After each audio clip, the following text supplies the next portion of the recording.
আমার বোনকে নিয়ে কি উল্টাপাল্টা কথা বলেছিস? হ্যাঁ, ছাড়। কি সমস্যা? তোর বোন আর আমি একে অপরকে ভালোবাসি। যদি কোনো সন্দেহ থাকে ওকে জিজ্ঞেস কর গিয়ে। যা। তোকে আমি কি বললে তুমি? আমি তোমাকে ভালোবাসি? কবে বলেছি এই কথা? ছোটবেলায় একসাথে পড়াশোনা করার সময় একটু হেসে হেসে কথা বলেছি, এটাকে ভালোবাসা ধরে নিয়েছো? হাহ, যদি একটু কথা বলি বা হাত মেলাই কিংবা জড়িয়ে ধরে তাহলে মনে করে ভালোবেসে ফেলেছি। সত্যিকারের ভালোবাসা কি তুমি জানো? শোনো, ছোটবেলার কোনো বিষয় আমার এখন আর পছন্দ না। তাছাড়া তোমার মতো ছেলেকে আমি ভালোবাসবো এটা তুমি ভাবলে কি করে? হ্যাঁ, চলো ভাইয়া।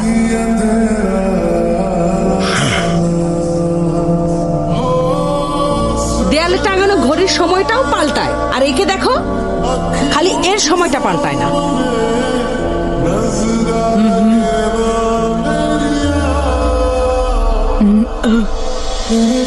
মা, মা, দেরি করছো কেন? জলদি চলো। আরে আসো না। কি হলো? কি করছো তুমি? হ্যাঁ? আরে তুই আরে, আবার কোথায় কোথায় যাচ্ছিস? যাচ্ছে ও? যাও গাড়িতে বসো। কথা শোন বাবা, এই বাড়িতে তোর বাবার স্মৃতি আছে, এই বাড়ি ছেড়ে আমি যেতে পারবো বাবা না। কত আগে মারা গেছে, তারপরও তাকে নিয়ে ভাবো, আমাকে নিয়ে ভাবোই না।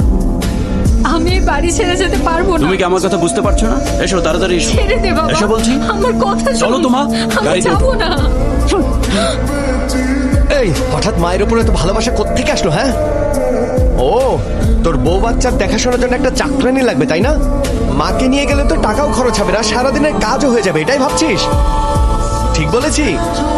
এই টাকা ইনকাম মানে শুধু বাড়ি আর গাড়ি কেনা না। একবারও তুই তোর মায়ের জন্য শাড়ি কিনে এনেছিস?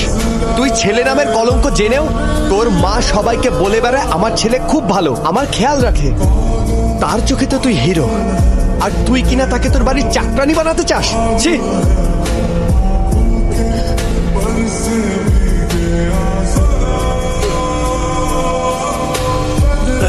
আরে আরে সরো এখান থেকে, সরো।